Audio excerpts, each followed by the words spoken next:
Konnichiwa, y'all, and welcome to that Mr. Maple show. It's a great show where we talk about Japanese maples, and today's no exception. We're talking about Red Filigree Lace.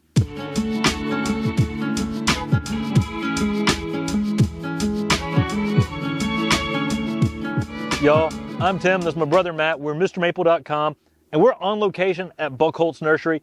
We're a family mail order Japanese maple nursery. We recently purchased Buchholz Nursery, which is a wholesale nursery supplying garden centers all around America.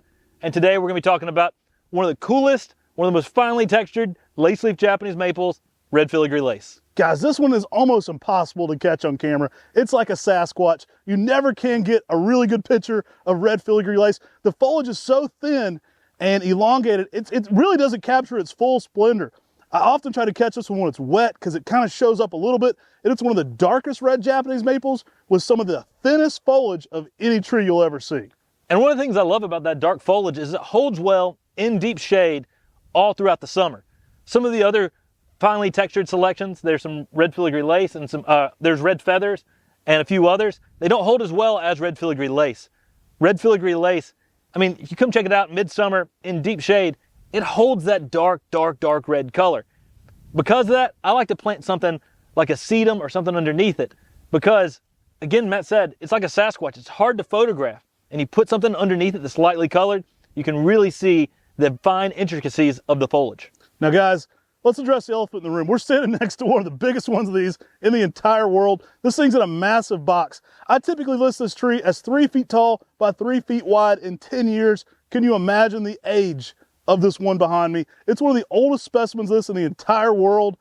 We're standing here at Buchholz Nursery where they grow the heck out of things to begin with. So this is an amazing plant. But guys, it's rarely ever seen at this size. I see some seed in here too. I'm gonna have to get a couple seedlings going off this Red Filigree. Now, JD Vertri wrote the book on Japanese maples, and it's one of the best literatures on Japanese maples that's ever been made. He's got over 300 different varieties of Japanese maples in that book. And we went to Oregon State University to go learn about JD Vertri. And when we did, about to spill the tea, we opened up a file that said the Red Filigree Lace Saga. And I'm like, what? There's some drama in Japanese maples, and little did we know. I mean, years ago, a guy found Red Filigree Lace, took it, eventually sold it a couple times, got it to Isley. And Isley Nursery, they were working with JD Vertri, and Vertri's already had some of those trees he had in production. They were sort of talking back and forth saying, hey, you know, when can I release this tree? Let's put it at a premium price. They jacked up the price to super high. Sold it all mandated under the contracts. Like, hey, we're all going to agree to release this as this one kind of premium rate.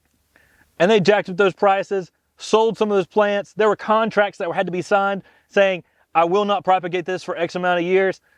And lo and behold, right after that happened, Ruby Lace appeared in the nursery trade. Now, if you talk to some of the older nurserymen like Talon, they say, you know, it kind of got out there under some different names. You talk to some people, they'll tell you it's a different tree. I'll tell you the two are pretty similar under similar conditions when I've grown them. So we have offered Ruby Lace before here, but getting into the full tea of it at the Oregon State Archives, it was fun to get a little bit more backstory between the two different plants.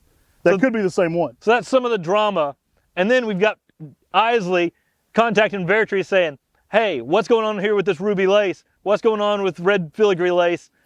And all the drama, Red Filigree Lace brought into the trade because it is so unique and so different. And that's why you need it in your garden. It's because this is such a finely textured tree, holds its color so well, fits in small places in the garden, and makes a great container plant in your landscape. Guys, this one does excellent in high shade conditions. People often ask me, what is the best red Japanese maple for this dark shady spot in my landscape?